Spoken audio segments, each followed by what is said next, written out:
Hi welcome back. இன்றைக்கி வீடியோவில் என்ன பார்க்க போகிறீங்க அப்படின்னா ஒரு ஃபுட் ஃபெஸ்டிவல் தான். எங்கன்னா நம்ம வஉசி கிரவுண்டில் தாங்க, கோயம்புத்தூரில். இது வந்து ரேண்டமாக தான் நாங்கள் போனோம். கவர்மெண்ட் சைட்லேருந்து ஆர்கனைஸ் பண்ணியிருக்கிறாங்க. மார்ச் 8 வரைக்கும் இது நடக்குது. கண்டிப்பாக நீங்களும் போய் டேஸ்ட் பண்ணி பாருங்கள்.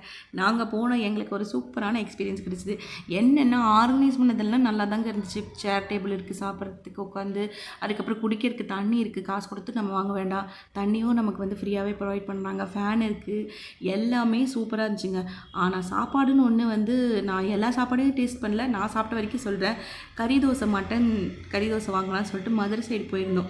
ஆனால் அங்கே வந்து கறி தோசை இல்லை, சாதா தோசை தான் வாங்கணும். அதுக்கு ஒரு கிரேவி கொடுத்தாங்க, ரொம்பவே ஃபஸ்ட்டாக இருந்துச்சுங்க. எனக்கு காசு கொடுத்து நம்ம வந்து ஒரு பொருள் வாங்கி சாப்பிடும்போது அது வந்து ஓரளவுக்காவது சாப்பிட்ற மாதிரி கொடுக்கலாம் இல்லையா? இந்த மாதிரி எனக்கு ரொம்ப டிசப்பாயின்மெண்ட் ஆகிடுச்சு. நான் நார்மலாக ஃபுட்டெல்லாம் நான் குறை சொல்ல மாட்டேன், பட் எனக்கே பிடிக்கல. அப்புறம் நாகப்பட்டினம் சைடில் வந்து இறால் வடைன்னு சொல்லிட்டு ஒன்று கொடுத்தாங்க. அதுவுமே நல்லா இல்லை. எனக்கு வந்து பைசா வேஸ்ட் ஆனது தான் மிச்சம். அதுக்கப்புறம் சரி சேலம் தட்டை வடை ட்ரை பண்ணி பார்க்கலான்னா அது சூப்பராக இருந்துச்சு, கொடுத்த காசுக்கு வறுத்து. அதுக்கப்புறம் கோயம்புத்தூர் சைடில் வந்து டீ குடிச்சார் என் ஹஸ்பண்ட், அதுவுமே நல்லா இருக்குன்னு சொன்னார். ஸோ இதெல்லாம் நாங்கள் டேஸ்ட் பண்ணிவிட்டு வீட்டுக்கு வந்துட்டோம். இந்த வீடியோ பிடிச்சிருந்தா லைக் பண்ணுங்கள், மறக்காம சேனல் சப்ஸ்கிரைப் பண்ணுங்கள்.